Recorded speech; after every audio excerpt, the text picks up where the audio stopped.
हैं students limitations of dimension analysis. आज मैं इसे फाइनली सम अप कर रही हूँ। लिमिटेशंस ऑफ डायमेंशन एनालिसिस आप बोलोगे तो क्या बोलना चाहते हो? अभी आपकी क्लास में कल जाने से पहले राउंडिंग ऑफ के रूल रह गए थे, तो लिमिटेशंस अभी हेडिंग मत डालो, पहले राउंडिंग ऑफ का हेडिंग डालो, क्योंकि हम लास्ट क्लास में सिग्निफिकेंट डिजिट कर रहे थे। तो जैसे लास्ट क्लास में मैंने आपको इसको हटा देते हैं, अभी ये नहीं करते। लास्ट क्लास में हम लोगों ने क्या किया था बेटा? Rules for the significant digit किए। तो सिग्निफिकेंट डिजिट्स के रूल में किसी को कोई डाउट आ रहा है? रूल्स तो क्लियर है सबको, या रूल में भी डाउट है? रूल क्लियर है। उसके बाद हमने एडिशन, सब्ट्रैक्शन, मल्टीप्लिकेशन, डिवीजन, इनके रूल्स किए अंडर सिग्निफिकेंट डिजिट्स। ये भी सबको क्लियर होंगे। तो आज लास्ट इसमें आता है rules for rounding off. Heading डालो, rules for rounding off digits. Rule number 1 लिखना शुरू करो। Rules for rounding off digits. Rule number 1 ये बोलता है, आप लिख लो पहले, if a digit to be drop.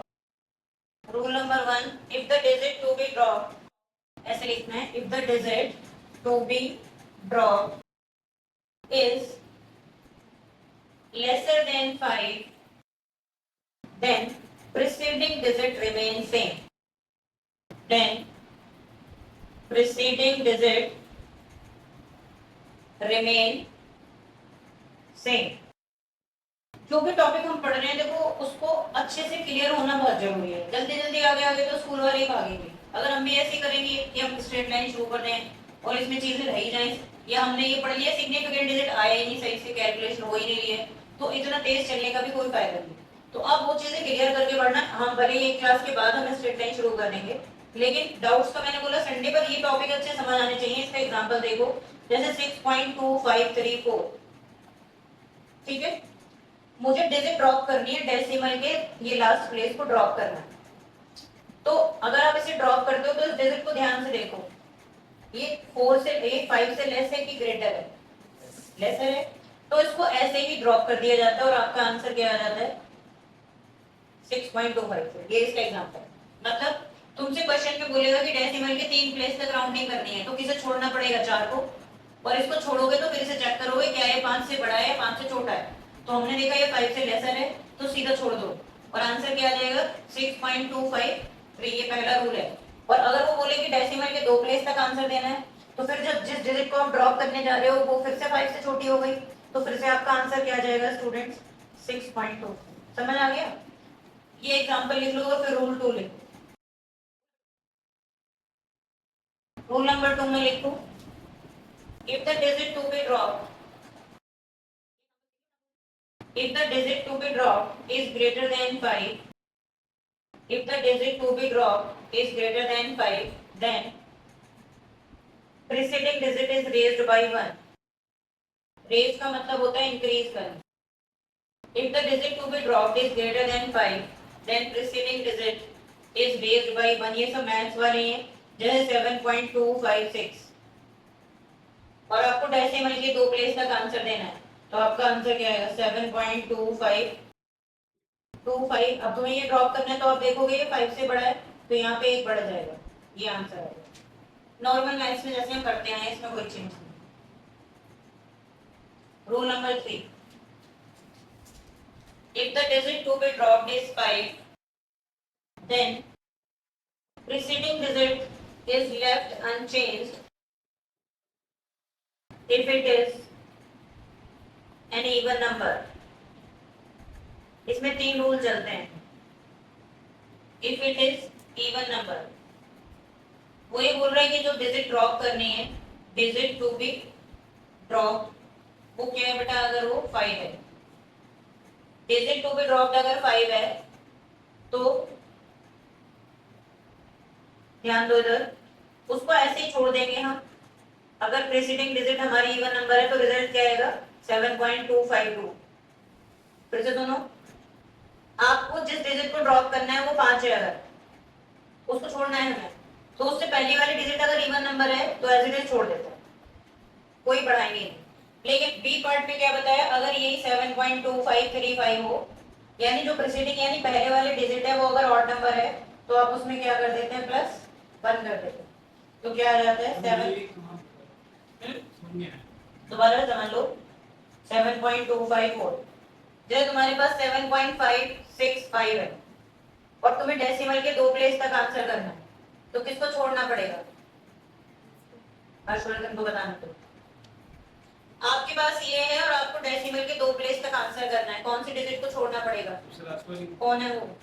5 है ना। तो अगर लास्ट वाले डिजिट 5 है तो उसके 3 रूल हैं। लास्ट वाले डिजिट यानी जिसे तुम्हें छोड़ना है अगर वो 5 है तो उसके 3 सब रूल्स होंगे। हर्षवर्धन फिर से सुनो, डिजिट जो तुम छोड़ना चाह रहे हो 5 से कम हो सकती है, नंबर 1, 5 से ज्यादा हो सकती है, नंबर 2, नंबर 3 वो खुद 5 ही हो सकती है। क्लियर हो रहा है?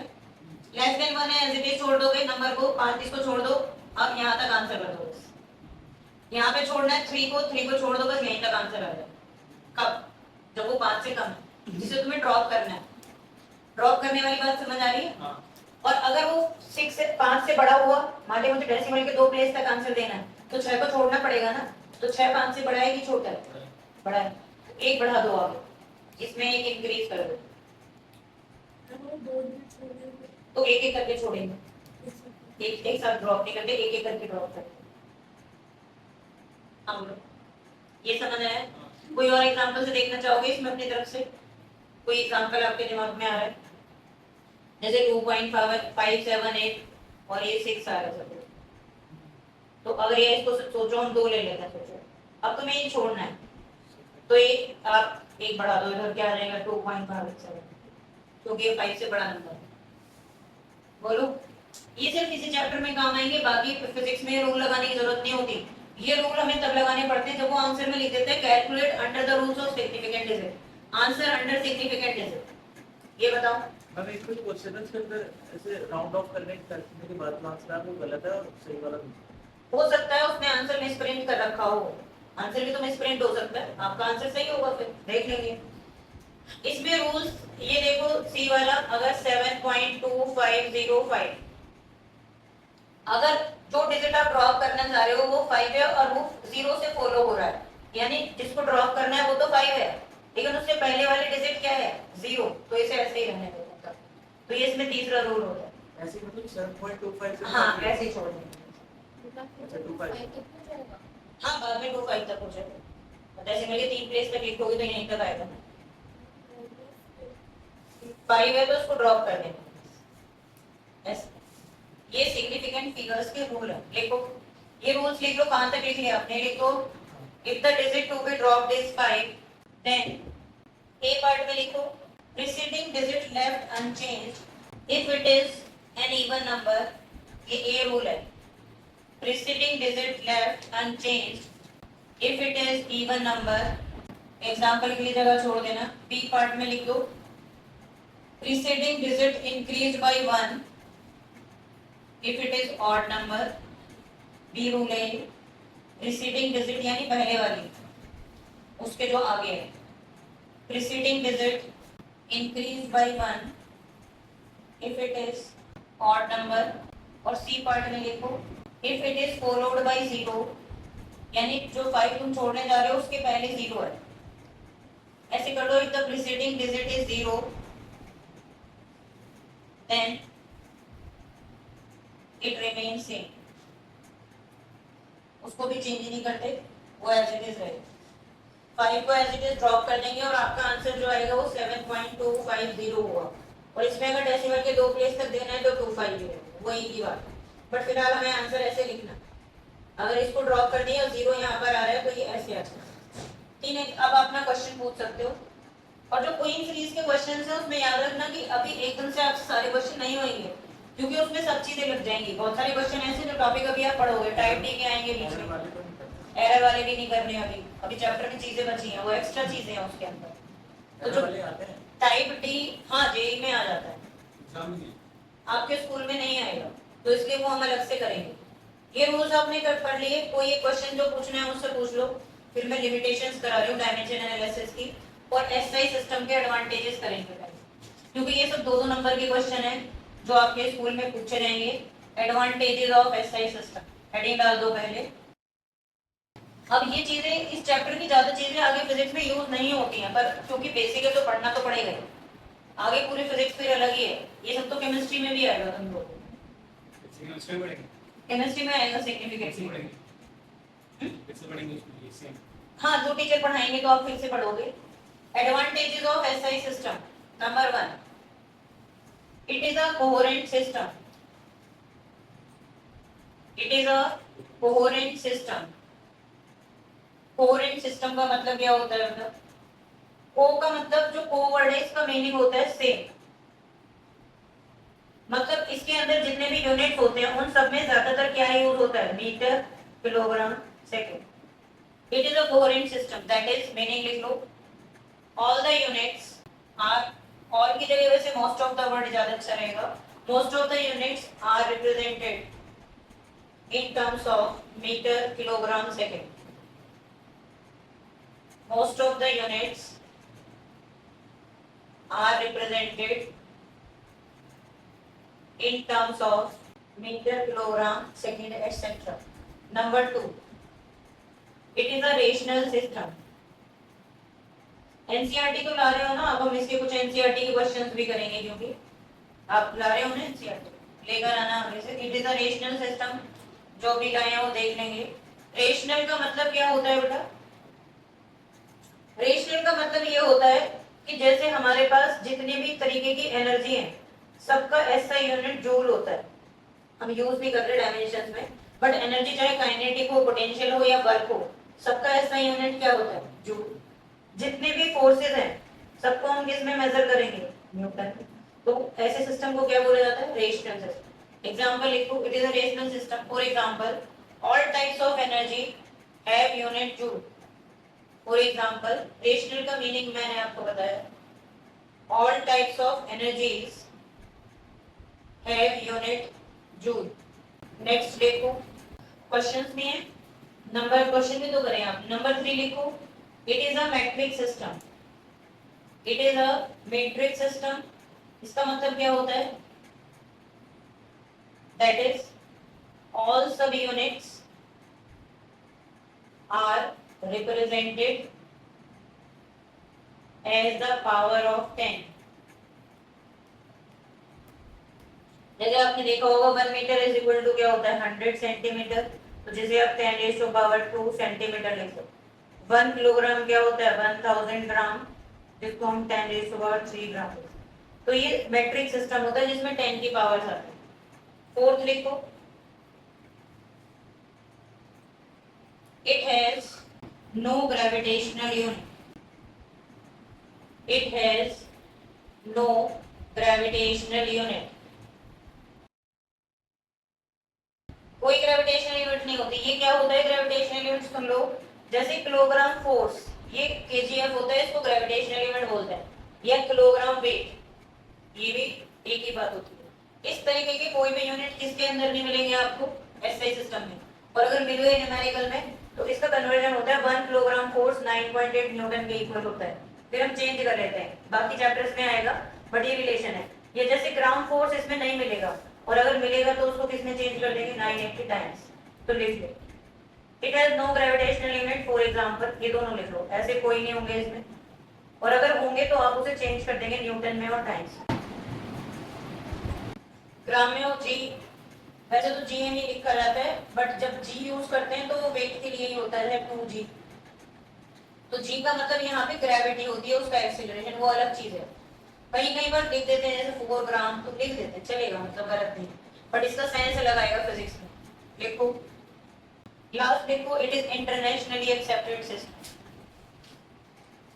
It is internationally accepted system. ये सारे इसके हम लोगों ने एडवांटेजेस लिखे हैं। अगर 2 मार्क्स में आते हैं तो 4 एटलीस्ट आपको लिखने होते हैं। अब लिमिटेशंस हेडिंग पर, लिमिटेशंस ऑफ डायमेंशन एनालिसिस। आपने उसके एप्लीकेशंस तो पढ़े बेटा, बट उसके कुछ लिमिटेशंस भी होते हैं। ये सब भी क्वेश्चंस के फॉर्म में पूछे जाते हैं। अगर आपने नहीं पढ़ा तो ज्यादातर स्टूडेंट फिर आंसर नहीं कर पाते। लिमिटेशंस के साथ साथ एक और चीज क्योंकि मुझे बतानी है, तो वो मैं भी यहीं साइड में लिख लेती हूँ। पहले लिमिटेशंस लिखते हैं। लिमिटेशंस नंबर 1, इसके अंदर जो k कांस्टेंट आता है हम उसकी वैल्यू नहीं बता सकते। देखो number 1, the value of constant k can not be, the value of constant k can not be known using dimensions. Number 2, those equations involving trigonometric functions, those equations involving trigonometric functions like sin theta, cos theta, कोई भी है tan theta etc. और log, exponential term etc. cannot be derived using dimensions. ये सबसे बड़ी problem होती है। जैसे इक्वेशन में sin थीटा cos थीटा रहेंगे उसको हम डायमेंशन से ड्राइव नहीं कर सकते।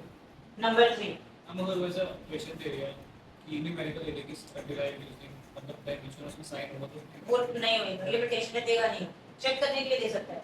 वो तुम्हें चेक करने के लिए देगा कि चेक करो कि करेक्ट है कि नहीं है।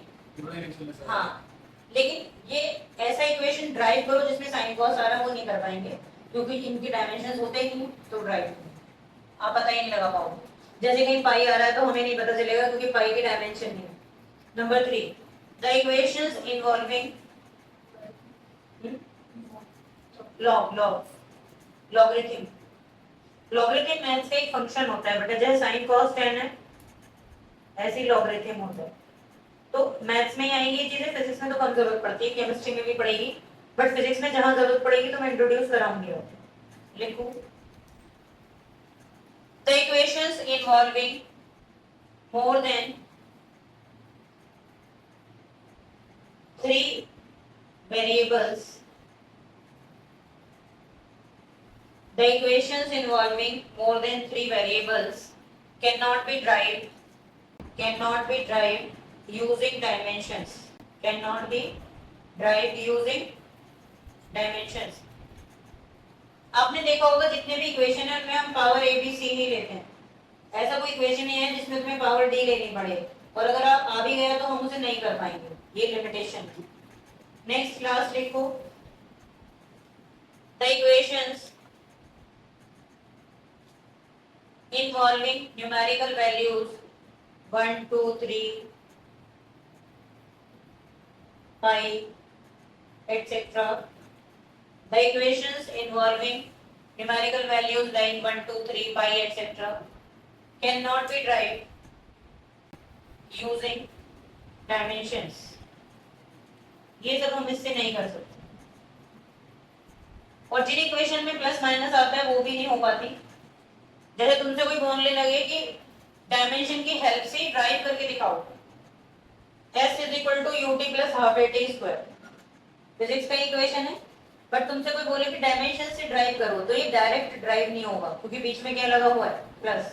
इसको दो पार्ट में कर सकते हो, एक पार्ट में आप s को किसके प्रोपोर्शनल ले सकते हो ut के, और दूसरे पार्ट में हम किसके प्रोपोर्शनल ले सकते हैं at के। स्क्वायर नहीं ले सकते हो तो हम निकालेंगे डायमेंशन से, तो यहाँ पे पावर आप क्या ले सकते हो cd, और यहाँ पे पावर हम क्या ले सकते हैं ef, और फिर डायमेंशन से सॉल्व। ऐसे क्वेश्चन नहीं आते क्योंकि किसके अंडर आ गया, लिमिटेशन के, क्योंकि बीच में क्या लगा हुआ है प्लस, तो वो नहीं हो बेटा। स्क्वायर का मतलब तो फॉर्मूला हमें पता है, हम क्या करते हैं डेरिवेशन ऑफ फॉर्मूला में नहीं थे, हम क्या करते हैं बेटा पावर से तो निकालते हैं। तो जब तुम इसे सॉल्व करोगे तो f की वैल्यू 2 आएगी और इसकी वैल्यू 1, वो अपने आप आ जाएगी। मुझे बताओ कोई आपको डाउट? अब मैं तुम्हें इसके अंदर एक एक्सेप्शन वाला क्वेश्चन करा रही हूँ, वो क्वेश्चन आपके स्कूल एग्जाम्स के लिए भी इंपॉर्टेंट है क्योंकि जो नॉर्मल क्वेश्चन है उसे हर बच्चा कर लेगा। अब जो एक्सेप्शन है उनमें प्रॉब्लम आती है, तो एक क्वेश्चन करते हैं जो 4 वेरिएबल्स देखने में लगता है कि हैं इसके अंदर। देखो drive expression for the Reynolds number, drive expression for Reynolds number NR, ये सिंबल होता है बेटा रेनॉल्ड नंबर का, ऑफ अ लिक्विड फ्लो। मैंने इसकी डायमेंशन तो लिखवा रखी है बेटा आप लोगों को रेनॉल्ड्स नंबर की, हाँ जी। Reynolds number nr of a liquid flow with velocity with critical velocity, एक मिनट रुको, with a liquid flow of a liquid flow आपने लिखा होगा, which depends on, ऐसे करो, critical velocity, वो तो लैंग्वेज कोई ही बनाएगा, vc, ऐसे v बड़ा बनाना छोटा c, critical velocity vc, diameter, critical velocity vc, फिर कॉमा लगाओ, density of liquid rho and coefficient of viscosity eta, coefficient of viscosity eta. अब इसके बाद फुल स्टॉप लगा के लिखो, it is found that Reynolds number is directly proportional to the diameter of pipe. It is found that Reynolds number is directly proportional to the diameter d of pipe. ये है पूरा। आपको Reynold number के लिए ही इसमें expression निकालनी है। तो ये आप देखो क्या आंसर आ रहा है इसका, सॉल्व करेंगे। क्रिटिकल वेलोसिटी क्या होता है? Simple velocity. तो देखो इसमें लॉजिक क्या है वो देख लो, फिर आप घर पे इसका आंसर निकाल के लाना। रेनॉल्ड नंबर ध्यान दो किस पे डिपेंड करता है, स्टूडेंट देखता है क्रिटिकल वेलोसिटी पे डिपेंड कर रहा है, ईटा पे डिपेंड कर रहा है, डेंसिटी ऑफ द लिक्विड पे डिपेंड कर रहा है, रो पर, और डायमीटर पे। अब ये लिमिटेशन के अंदर आ गया क्योंकि 4 में तो हमने पढ़ाई नहीं है। अगर आप इसकी पावर a ले लेते हो, इसकी पावर b, इसकी पावर c, तो इसकी पावर ठीक हो गया अगर, तो 4 वेरिएबल आ जाएंगे और ये अंडर लिमिटेशन आ गया। लेकिन क्वेश्चन में एक लॉजिक है, उस पे ध्यान दो कि वो किस पे डिपेंड कर रहा है, डायरेक्टली प्रोपोर्शनल टू डायमीटर पे। इसका मतलब उसने आपको इसकी पावर खुद बता दी कि d की पावर कितनी है। क्वेश्चन में बोला है कि Reynold number is directly proportional to diameter d। तो जानते हो इसका मतलब क्या है, वो कुछ भी हो सकता है। अगर वो directly proportional to the square हुआ तो वो यहाँ लिखता, और अगर वो स्क्वायर लिखता तो मैं यहाँ क्या कर देती, d स्क्वायर डायरेक्टली प्रोपोर्शनल बताया तो इसका मतलब वो पावर 1। और अगर इनवर्सली प्रोपोर्शनल बोलता तो पावर -1 ले लेते। ये तरीके बता रही हूँ आपको। अब जब तुम डायमेंशन लिखोगे तो इनकी पावर तो ABC आएगी, और इसको छोड़ मत देना, इसकी पावर 1 लेना, L की पावर 1, समझ रहे हो। और लेफ्ट साइड में तो M0 L0 T0 ही आएगा। ये हिंट है, सिर्फ आप लोग हिंट लिख लो, घर पे ट्राई करना, फिर मैं इसको सॉल्व करके बताऊंगी अगर नहीं आएगा। आप देखना क्या फॉर्मूला आता है, के यहाँ पे कांस्टेंट, क्रिटिकल वेलोसिटी की पावर a।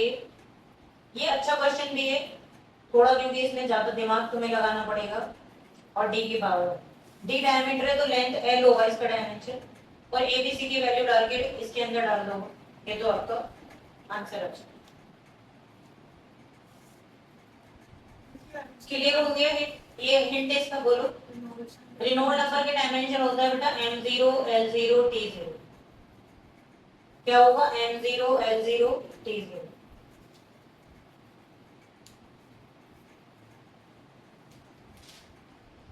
समझ आ गया। तो अभी डायमेंशनल, इसका एक पेज छोड़ दो, जितने में भी आपको लग रहा है आ जाएगा। और तुम्हें किसकी डायमेंशन हर्षवर्धन देखनी पड़ रही है बेटा, डायमेंशनल कांस्टेंट। अभी एमसीक्यूज में आ गया क्वेश्चन। एमसीक्यूज में आपको 4 ऑप्शन देके बोलेगा which of the following is a dimensional constant. ध्यान देना इस बात पे, ऐसा कांस्टेंट जिसके डायमेंशन होते हैं। हर्षवर्धन यहाँ देखो, क्वेश्चन तो सबको घर पे करना है, आप क्यों कर रहे हैं, आप बाद में बैठ के बाहर कर सकते हो। ध्यान देना इस बात पे, सामने कांस्टेंट लगा हुआ है बेटा, लेकिन है कैसा, वो डायमेंशनल। एग्जांपल कौन है, प्लैंक्स कांस्टेंट, बोलो, ग्रेविटेशनल कांस्टेंट। ये सारे वो कांस्टेंट है ग्रेविटेशनल जिनका नाम के आगे तो कांस्टेंट है, लेकिन वो सारे क्या रखते हैं, डायमेंशन।